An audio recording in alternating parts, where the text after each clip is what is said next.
शिक्षक चुनाव के प्रत्याशी के लिए समर्थन व वोट मांग रहे विधायक अनिल सिंह ने क्या कहा जब उनसे सवाल किया गया कि कैसे वेणु भदौरिया पाएंगे राज बहादुर सिंह चंदेल से। आज की बदहाल शिक्षा के बारे में क्या बोले विधायक अनिल सिंह। उन भूमाफियाओं के बारे में जिन्होंने सरकारी विद्यालयों की ज़मीनों पर कब्जा कर रखा है, और क्या बोले रामायण पर की गई टिप्पणी के बारे में विधायक अनिल सिंह। राजेश चौधरी के हर पहलू पर तीखे सवालों पर कैसा जवाब दिया विधायक अनिल सिंह ने। नमस्कार, मैं हूं राजेश चौधरी। एक बार फिर मैं पूर्व विधायक अनिल सिंह के साथ हूं। ये वही अनिल सिंह है जिनकी चर्चा कई बार पूरे देश में हो चुकी है, लेकिन इस बार हम बात करेंगे शिक्षा पे। कहते हैं गुरु गोविंद दाऊ खड़े काके लागू पाए, बलिहारी गुरुदेव आपने गोविंद दिया दिखा। शिक्षक चुनाव के समय जाहिर सी बात है व्यस्ततम कार्यक्रम में विधायक अनिल सिंह शिक्षक संगोष्ठी में हमें मिले। बात करेंगे उत्तर प्रदेश की बदहाल शिक्षा व्यवस्था पर कि आखिर विधायक अनिल सिंह क्या सोचते हैं, क्योंकि जिस माहौल से विधायक अनिल सिंह से विधायक बने वो बात किसी से छिपी नहीं है। एक गरीबी माली हालत से विधायक जैसा एक रुतबादार पद हासिल करने के लिए अनिल सिंह ने शायद उस समय जब ये बचपन में विद्यालय के जाने के लिए सोचते थे, जब ऐसा व्यक्ति किसी अपने अच्छे पद पे आ जाता तो जाहिर सी बात है लोगों की एक आशा बनती है कि क्षेत्र की बदहाली सुधरे। 6 साल हो चुके हैं इनकी विधायकी के, 7वां चल रहा है, और जैसा कि ये कहते हैं होगा वही जो होगा सही। बात करते हैं विधायक अनिल सिंह से। विधायक जी, चंदेल राज बहादुर सिंह चंदेल वर्सेस वेणु भदौरिया जी, क्या मानते हैं इतना बड़ा रुतबा चंदेल जी का, और अभी ये बच्चे हैं भदौरिया जी के बच्चे हैं तो भाजपा के कार्यकर्ता रहे हैं, क्या मानते हैं भाजपा लेंगे? 100% पार पाएंगे। कैसे कि जैसे पिता की बागडोर कोई बच्चा संभालता है वैसे ही पालेंगे। जरूरी नहीं कि पिता रिटायर होने के बाद भी काम करे। मुझे लगता है कि जो बच्चा बड़ा हो जाए उसको अपनी जिम्मेदारी समझ लेना चाहिए, और जिम्मेदारी भारतीय जनता पार्टी ने इनको दी है। मुझे लगता है कि भारतीय जनता पार्टी की एक अपनी छवि है, काम करने की स्टाइल है, और इस पे आस्था रखते हुए मुझे लगता है कि पूर्वा नहीं, उन्नाव नहीं, जो भी यहाँ से लेके देहात तक, कानपुर देहात शहर तक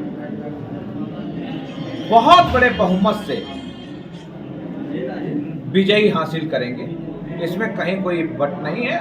4-5 दिन और बचे हैं और देख लीजिएगा। मुझे कहने में शायद गुरेज नहीं है कि बड़ी मतों से विजयी होकर निकलेंगे। और हमारे रहा चंदेल साहब का, चंदेल साहब हम लोगों के अभिभावक हैं। उन्होंने 35 वर्ष इस पद पर विराजमान और विद्यमान हमारे गुरुजनों के आशीर्वाद से रहे हैं।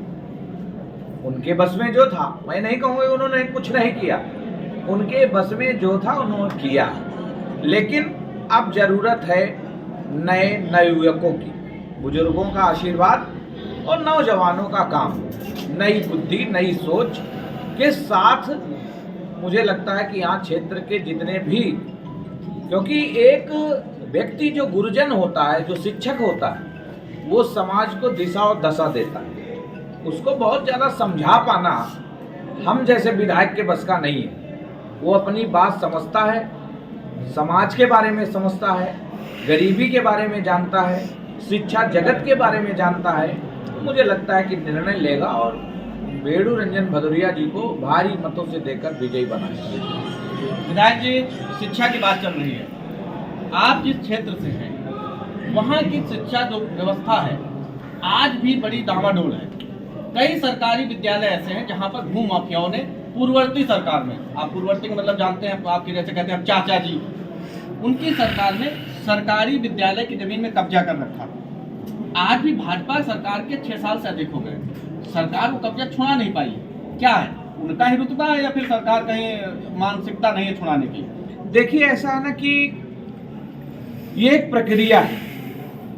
जैसे कोई जमीन सरकारी, जैसे किसी की जमीन कोई कब्जा कर ले उसको तो तुरंत खाली करा देते हैं हम लोग। लेकिन सरकारी जमीन कब्जा करने पर एक प्रक्रिया की जाती है, धारा 167 के तहत उस पर कार्रवाई की जाती है। जिन तरफ इशारा है आपका, उनकी सारी प्रक्रिया तैयार है।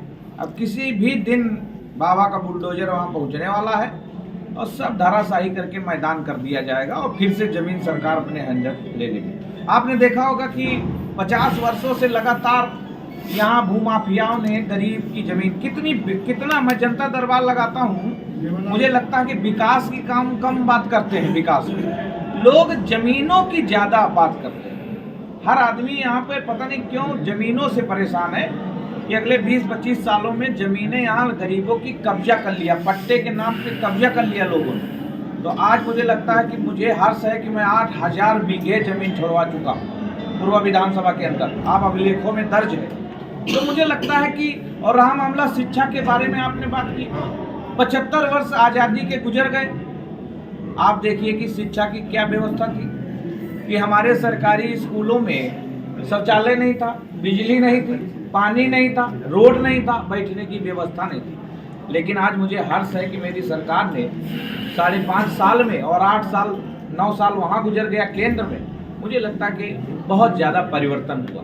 आप जाइए किसी शिक्षक से मिलिए, उससे पूछना कि ये बताइए मास्टर साहब क्या परिवर्तन हुआ है शिक्षा जगत में, तो वो तुरंत कहेगा अरे बहुत कड़ाई होगी, अभी यो होगा, अभी वो होगा, अभी रोज हाजिरी लगाओ पड़ रही है, अभी सुबेरे दोपहरिया रात में, मतलब ऐसा वो अपनी बात आपको रखेगा। तो ये मान लेना कि भारतीय जनता पार्टी की सरकार शिक्षा के प्रति कितनी सचेत है। विधायक जी, आपने कहा कि सचेत है, सैलरी नहीं शिक्षकों की मिल रही है कई महीनों से। कौन सा स्कूल मुझे बताइए जहाँ सैलरी, मुझे लगता है कि सबसे ज्यादा सैलरी तो हमारे शिक्षकों को ही मिल रही है। कौन ऐसा है? शिक्षकों का आरोप है कि सरकार में कई महीने हो गए लेकिन अभी तक सैलरी नहीं। मुझे कोई स्कूल एक बताइए जहाँ सैलरी नहीं मिली। सरकारी, हाँ कोई भी सरकारी स्कूल मुझे बताइए जहाँ से, मुझे लगता है कि 1 तारीख आता नहीं है कि धड़ से उनके खाते में पहुंच जाती है। हो सकता है टेक्निकल कोई फॉल्ट हो किसी न किसी के, उनके जो सर्विस बुक में कुछ ऐसा गड़बड़ किया हो, उन्होंने रोक लगा दी गई हो। कभी कभी कोई जांच चलती रहती है, लोगों को पता नहीं होती है, एप्लीकेशन शिकायत जाती है, उनकी 1-1 महीने की 2-2 महीने की सैलरी रोक दी जाती है। मुझे लगता है कि कोई व्यक्ति विशेष हो सकते हैं ऐसा कहने के आरोप। अगर उनकी भी जानकारी मुझे दोगे तो मैं बीएसएस से और अपने जिलाधिकारी से पूछवा लूंगा क्या समस्या है, उनको दूर करने का काम करूंगा। विधायक जी, एक और शिक्षा से संबंधित सवाल है। मैंने जैसा बताया कि आपने बहुत ही गरीबी से शिक्षा ग्रहण की जी। आपके समय में जाहिर सी बात है अध्यापक समय से नहीं आते होंगे, आज भी यही स्थिति है। कई विद्यालय ऐसे हैं आपके क्षेत्र में जहाँ पर अध्यापक समय से नहीं पहुँचते हैं। मैं आग्रह करूंगा मीडिया के समस्त जितने भी पूर्व विधानसभा में लोग चलते हैं, मीडिया के लोग, ऐसी कहीं कोई शिकायत हो जरा एक बार मुझे भी बता कर कि मुझे लगता है वो दूसरे दिन से अगले महीने तक जब तक छुट्टी नहीं लेंगे सरकारी, तब तक के वो स्कूल में आते रहेंगे। ऐसा कोई स्कूल मुझे एक बार बता दीजिए जहाँ जाकर, और इसका अगर जमीनी हकीकत आप मुझे दिखाएं, क्योंकि मीडिया एक ऐसा स्तंभ है जो चौथा बोलते हैं जिसको, यही बहुत सी चीज़ें हम लोग इनसे भी, आपके ग्रुप से भी देखकर समस्या का निदान कराते हैं, क्योंकि हम हो सकता है वहाँ तक ना पहुँच पाए, लेकिन जो आप जहाँ पहुँच जाते हैं वहाँ की जो भी सूचनाएं हम लोगों तक पहुँचती हैं, स्वतः संज्ञान लेकर हम उस पर निरंतर निस्तारण करने के लिए लग जाते हैं। और मैं ये जरूर कहूँगा कि शिक्षा नीति 35 साल बाद चेंज हुई है। आज एक इतिहास बनने जा रहा है कि शिक्षा की जो नीति है कैसी चली आ रही है, कैसे कैसे लोग झूठ तरीके से उन्हें किताबें लिख पढ़ दी, सिलेबस चेंज करना पड़ा उन्हें, हमारे बारे में कुछ बताया नहीं, हिंदुस्तान के बारे में पता नहीं क्या क्या लिखकर हम लोगों को पढ़ाया गया। तो इसलिए मुझे खुशी है कि हम लोग लगातार निरंतर, ये नहीं कहूँगा कि 100% काम कर दिया, सरकार फिर से दोबारा आई है, जनता ने फिर से हम पर विश्वास जगाया है कि ये, मुझे लगता है कि 5 साल इनको और समय दिया जाए ताकि ये काम करेंगे। और जो दिया अभी 6 साल हुए हैं, 7 नहीं हुए, मार्च से 7 मार्च पूरा हो जाएगा, तब मार्च से फिर 7वां चालू होगा। विधायक जी, आपने पुस्तकों की बात कही, पुस्तकों की या किताबों की बात हम बाद में करेंगे। एक सवाल और है, मिड डे मील आप लोग खाना देते हैं, बच्चों कपड़े देते हैं, प्रधान अध्यापक के मिली भगत से बच्चों को वो खाना नहीं मिल पाता जो सरकार देती है। कहीं कहीं तो ये देखा गया है, हो सकता है ये आप ना माने, कहीं कहीं ये देखा गया है कि कुछ जात विशेष के बच्चों के लिए अलग खाना बनता है, अध्यापकों के लिए अलग बनता है। ये बिल्कुल फैक्ट है, ये आपके क्षेत्र में मैंने सुना है। आप अगर ऐसा कोई क्षेत्र में स्कूल हमको निकाल के दे दो तो अगले दिन उसके खिलाफ मुकदमा लिखवा दूंगा, किसी भी पद पर होगा और किसी भी रसूख वाला होगा। हमने बताया कि ये बाबा साहब का देश है, यहाँ समता मूलक समाज बनाई गई है। यहाँ कोई ये नहीं कह सकता है कि कोई ऊंचा है कोई नीचा है, उसकी मानसिकता संकीर्ण हो सकती है, लेकिन हमारे सरकार में नरेंद्र भाई मोदी जी के जमाने में, योगी जी के जमाने में, भाजपा सरकार में ऊंचा नीचा कोई नहीं। यहाँ नारा है सबका साथ, सबका विकास और सबका विश्वास। यहाँ पे तमाम लोग खड़े हैं, हर जाति बिरादरी के लोग होंगे, लेकिन अनिल सिंह को नहीं पता कि कौन किस जाति का। और 8 साल हो गए मुझे राजनीति में, मैंने कभी जाति बात का भेदभाव, आपने सुना भी नहीं होगा कि अनिल सिंह ने जाति भेद का भेदभाव किया। अगर ऐसा कहीं जानकारी है तो मुझे जरूर बताओ, ताकि उनको सबक सिखाने का काम कर सकें कि आगे जब तक जिंदा रहे हो याद रखें कि ऐसा करने से क्या हाल सरकार करेगी। विधायक जी, मैं फिर उसी बात पे आता हूँ। आप काफी कई बार जिक्र किए हैं, बहुत गरीब परिवार से बने, बिल्कुल विधायक बन गए, 7वां साल चालू होने वाला है मार्च से। विधायक अनिल सिंह जी एक विद्यालय नहीं अपने क्षेत्र में ला पाए जिससे गरीब बच्चे कि जैसे पिछली सरकार में 12 में शायद, और विधायक क्या लाएंगे या इन फ्यूचर लाएंगे ऐसा विद्यालय जहाँ पे गरीब बच्चे टेक्निकल चीजें सीखें, या फिर इतना बड़ा विद्यालय जहाँ पे जैसे CPMT कोर्स होता है, या ऐसे डॉक्टरी पढ़ सके, या कुछ विधायक ऐसा करेंगे अपने क्षेत्र के बच्चों के लिए? देखिए, हमारे यहाँ आपने शायद, मुझे लगता है कि आप भ्रमण नहीं किए क्षेत्र में। लोटना में चले जाइए, राजकीय महिला डिग्री कॉलेज बना है, और मुझे लगता है कि प्रत्येक ब्लॉक में इंटर तक के कई स्कूल मैंने बनवाए। मैं क्या ना ढिंढोरा कम पीटता हूँ। यही पूर्वा है जो 7 साल पहले हमको मिला था। मुझे लगता कि ऐसी ऐसी रोडें थी कि लखनऊ जाने के लिए तुम्हें 4 घंटे लगता था, आज आप 45 मिनट के अंदर लखनऊ पहुँच जाते हैं। पूर्वा तहसील से किसी भी रोड पर निकलें, ऐसे ऐसे गांव 900 थे मजरे जहां बिजली नहीं पहुंची थी, ऐसे ऐसे स्कूल थे जहां पर रास्ता नहीं था, शौचालय नहीं था। मुझे लगता है कि 7 साल का जो समय मिला उसमें मैं तो ये नहीं कहूँगा कि सब काम खत्म कर दिए, लेकिन ये जरूर कहूँगा कि मैंने जो भी मेरे बस में था, मेरी जानकारी, क्योंकि मैं बहुत गरीब परिवार का हूँ, किसान का बेटा हूँ, मेरे पिता किसान हैं, हमको भी कॉलोनी मिली है, हमको भी तमाम ऐसी योजनाएं मिली हैं जो सरकार द्वारा दी गई, लेकिन उस समय भ्रष्टाचार बहुत था। अभी देखिए, पूर्वा विधानसभा में हम लोगों ने कम से कम 50,000 मकान 6 साल में बांटे हैं। मैं यहाँ से नगर पालिका से लेकर और रूरल एरिया तक। आप देखिए, पहले क्या था कि 30,000 रुपया लाइए हमको दीजिए घूस, तब मकान दिया जाता। आज वो कहता भैया जौन मनवावे दे जाओ, मिठाई खटाई खाए खाते। कहाँ कितना परिवर्तन हुआ, इसको भी खत्म करेंगे, क्योंकि हमारी मानसिकता संकीर्ण है। इसलिए मैं आपको बताना चाहता हूँ कि देना बंद करो। मैं अपील करूंगा पूर्वा के लोगों से मैं अपील करूंगा आपके चैनल के द्वारा कि कोई भी सरकारी योजना अगर आपको मिलती है, उसमें किसी भी प्रकार की घूस अगर कोई मांगता है तो मुझे जरूर व्हाट्सएप पे भेजने का काम करें, ताकि उन भ्रष्टाचारियों को सबक सिखाने का काम कर सकें। विधायक की पुस्तकों पे याद आते हैं, एक नेता है जो सपा के साथ हैं, नाम जानते हैं, मौसवामी कहते हैं उनको। उन्होंने कहा रामचरितमानस के बारे में, इसके पहले बिहार के शिक्षा मंत्री ने भी कहा था। रामचरितमानस में कई ऐसी चीजें हैं, शूद्र गंवार ढोल पसुनारी सकल ताड़का के अधिकारी। आपको नहीं लगता वो कहीं ना कहीं वो बात उनको ठेस पहुंचाती है क्योंकि ऐसे ग्रंथों में लिखा हुआ है, या फिर वो गलत है? देखिए, ऐसा है कि बहुत पुरानी ये व्यवस्था है हिंदुस्तान की, जिसमें से अपने अपने धर्म की ग्रंथें हैं, क्योंकि हम इतने बुद्धिमान नहीं है कि मैं उसको डिफाइन कर सकूं उसमें क्या है, कौन शब्दावली यूज की गई है, क्या किया गया, लेकिन वो आस्था का विषय है, हम सबकी आस्था से जुड़ा है, वर्णन किया हुआ है। उन्होंने वर्णन किया है कि इतने इतने इतने इतने ऐसे ऐसे व्यवस्था है। मुझे लगता है कि हम उसमें कह सकें कि ये गलत है, सही है, तो मेरी इतनी औकात नहीं है कि मैं किसी बुद्धिमान को चैलेंज कर सकूं। राम मामला, ये जो ट्रेंड चल रहा है कि कोई कहे कुरान गड़बड़ है, ये हटाना चाहिए। कोई कहे रामचरितमानस गड़बड़ है, कोई कहे गीता गड़बड़ है, कोई कहे कुछ गड़बड़ है, कोई कहे कुछ गड़बड़ है। ये सिर्फ झूठी टीआरपी पाने के लिए ऐसे ढोंगी, और मुझे लगता है कि जाति को बांटने का जो काम कर रहे हैं, इनको अपने विषय में चिंतन और मनन करना चाहिए। जो जिन लोगों ने ये बोला है, इनका सिर्फ अपना साथ और अपना विकास है कि हमारा लड़का मंत्री बन जाए, हमारा बिटिया सांसद बन जाए, हम प्रधानमंत्री बन जाए, फलाने मुख्यमंत्री बन जाए। इन्होंने कभी समाज के लिए नहीं सोचा है। ये खाली मूर्ख बनाकर अपना घर द्वार, यही स्वामी है।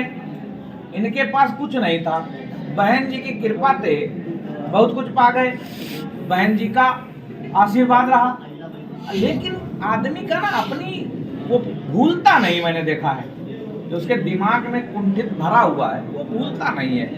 तो ऐसे लोगों को समाज के तमाम ऐसे लोग आज जो जातिवाद में बांटने की बात कर रहे हैं, मुझे लगता है कि वो बाबा साहब को झुठलाने का काम कर रहे हैं। बाबा साहब ने क्या कहा था कि समता मूलक समाज, कोई बड़ा नहीं कोई छोटा नहीं। जब क्या हुआ था 5000 साल पहले, उस पे हम क्यों लड़ें?